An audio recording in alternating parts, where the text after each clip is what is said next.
April 29, 1945. A Sunday morning. The sky was gray. The air was cold. The soldiers of the U.S. 45th Infantry Division. The Thunderbirds were pushing toward a large complex near Munich. They thought they were attacking a supply depot or maybe a factory. They had no idea they were walking into the nightmare of the century. They reached a railroad track outside the complex. There was a train sitting there, 39 cattle cars, silent, motionless. The soldiers approached the train. They smelled it before they saw it. A lieutenant peeked inside one of the cars and he screamed. Music. Inside the train were bodies, thousands of them. Men, women, children, starved, beaten, stacked on top of each other like garbage. They had been left there to die of thirst and exposure. Some of the bodies had bite marks on them because the living had tried to eat the dead to survive. The American soldiers were veterans. They had fought in Italy. They had fought in France. They had seen friends blown apart. But they had never seen this. One soldier, a tough 19-year-old from Oklahoma, sat down in the snow and started crying uncontrollably. Another soldier vomited. But for most of them, the sadness quickly turned to something else. Rage. A cold, shaking, murderous rage. They looked at the SS watchtowers in the distance. They tightened their grip on their rifles. And in that moment, the rules of war evaporated. The Geneva Convention didn't matter anymore. The only thing that mattered was revenge. This is the true story of the Dachau Liberation Reprisals.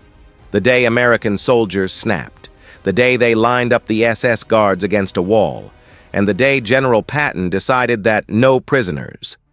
The soldiers. Snap, sometimes murder is justice. The men of the 45th Infantry Division were not murderers. They were farm boys, factory workers, students. They were the liberators. Before April 29th, they had a reputation for being professional. They took prisoners. They treated the wounded. But Dachau changed them in an instant. Lieutenant Colonel Felix Sparks was the commander on the ground. He tried to keep control. He shouted orders. Keep moving. Don't look at the train. But you couldn't not look. There were 2,300 bodies on that train. The soldiers walked past them. They saw the eyes of the dead staring at them. They saw the skeletons. Private John Lee later said, "We were mad. We were so mad we wanted to kill every German in the world." They reached the main gate of the camp. The SS guards were still there. The commandant, Martin Weiss, had fled, but he left behind a young lieutenant named Heinrich Wicker and about 500 SS men. Wicker knew the war was over. He wanted to surrender. He put on his best uniform. He polished his boots. He walked out with a white flag. He expected to be treated like an officer. He expected a salute. He expected respect.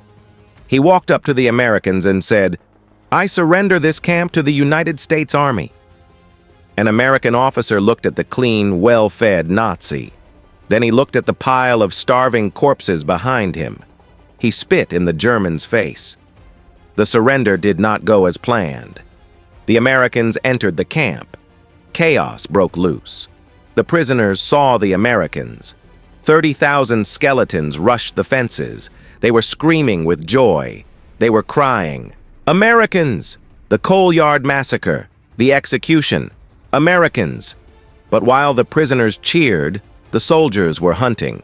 A group of SS guards tried to surrender near a coal yard.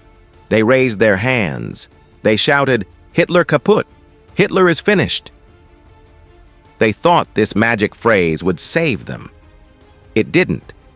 An American lieutenant, we believe it was Lieutenant Jack Bushyhead, a Native American officer, was watching them. He was shaking. He had just seen the crematorium.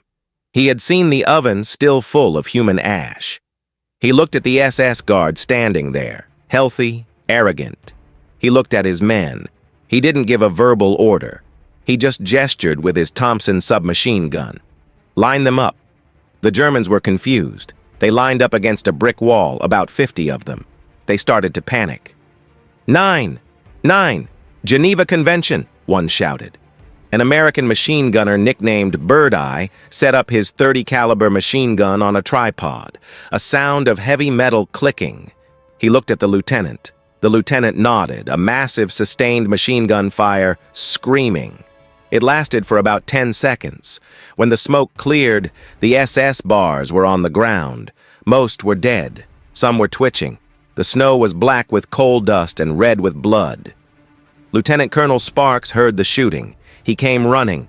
He saw his men firing into the pile of bodies. He pulled out his pistol and fired into the air, a sound of a pistol shot. "Stop it!" he screamed. "Stop it! What the hell are you doing?" he shouted. The gunner looked at him. His eyes were blank. He wasn't sorry. He was crying. "Colonel!" he cried. "They deserved it." That wasn't the only incident. It was happening everywhere. At Tower B, the SS guards tried to surrender. They climbed down the ladder, shooting guards at Tower B with their hands up. The American soldiers didn't wait. They shot them off the ladder. Fire, fire, fire. The bodies fell into the moat. The Americans then walked up to the edge of the moat and emptied their magazines into the water just to be sure. One GI later wrote home, "It wasn't war. It was an execution, and I didn't feel a thing. After what I saw in those boxcars, they weren't human to me anymore." But the Americans weren't the only ones killing the prisoners. The victims wanted their turn. Somehow the prisoners got out of the barracks. They were weak. They could barely walk, but they had adrenaline. They found an SS guard hiding in a watchtower. They dragged him down. They didn't have guns. They had shovels. They had sticks. They had their bare hands. The American soldiers stood by and watched. They smoked cigarettes. An officer asked, "Should we stop them?" A sergeant replied, "No, let them finish." The prisoners beat the guard to death. They tore him apart. It was primal. It was savage. It was justice. In another part of the camp, the prisoners found a German capo, a prisoner who worked for the Nazis and beat other prisoners. They drowned him in a latrine. For 1 hour, Dachau was a lawless zone. The victims became the judges, the juries, and the executioners, and the U.S. Army simply looked the other way. Eventually, order was restored. Lieutenant Colonel Sparks stopped the killing. He locked up the surviving Germans to save them from his own men, but the secret couldn't be kept forever.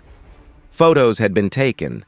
Photos of American soldiers standing over piles. The prisoners take revenge of executed Germans. Photos of the Collard Massacre. A few days later, an investigative team arrived led by Lieutenant Colonel Joseph Whitaker. They interviewed the soldiers. They collected the photos. They wrote a report. Investigation of alleged mistreatment of German guards at Dachau. The report was damning. It concluded that American troops had violated international law. It recommended court-martials. It recommended that the heroes of Dachau be treated as criminals. The report was sent up the chain of command. It landed on the desk of General George S. Patton. Patton read the report. He looked at the photos of the dead SS guards. He looked at the photos of the death train. Patton was a strict disciplinarian. He usually punished soldiers for having unpolished boots. But this was different. Patton knew what his men had seen. He knew that the SS were monsters. He called the SS the slime of the earth. He summoned the investigating officer. He held up the report. "What is this garbage?" The officer said, "Sir, it is evidence of war crimes." Patton threw the report on his desk. "War crimes? You walk into a place like that, you see 2,000 dead bodies on a train, and you expect my boys to follow the rule book? Hell no." Patton reportedly said, "These men were overwrought. They had nervous trigger fingers. It happens in war." Then he did something legendary. He didn't sign the court-martial papers. He took the report and he burned it. Or according to some sources, he ordered it to be buried in the deepest top-secret file in the archive, never to be opened. He told his staff, "There will be no trial. The SS got what they deserved." Dismissed. Patton's secret decision to burn the report, Eisenhower, the supreme commander, agreed. He saw the photos of the death train. He realized that putting American heroes on trial for killing Nazi monsters would destroy morale. So, the order came down.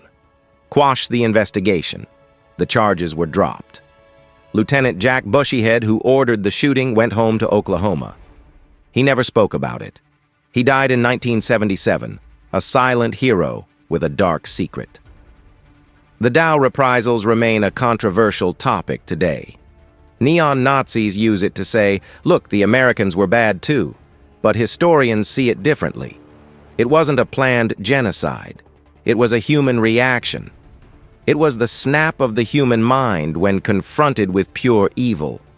When you see a child starved to death, when you see a room full of bodies, can you remain a professional soldier, or do you become an avenger? The soldiers of the 45th Division made their choice. They chose vengeance, and General Patton chose to protect them. Today at Dachau, there is a memorial. It honors the 30,000 victims of the camp. But there is no memorial for the 50 SS guards who died against the wall. Their bodies were buried in unmarked graves, forgotten. History has judged them. They were the architects of hell. And on April 29, 1945, be honest. Let me know in the comments. And if you want to see the story of the ghost army that fooled Hitler, click the video on the screen. Thanks for watching.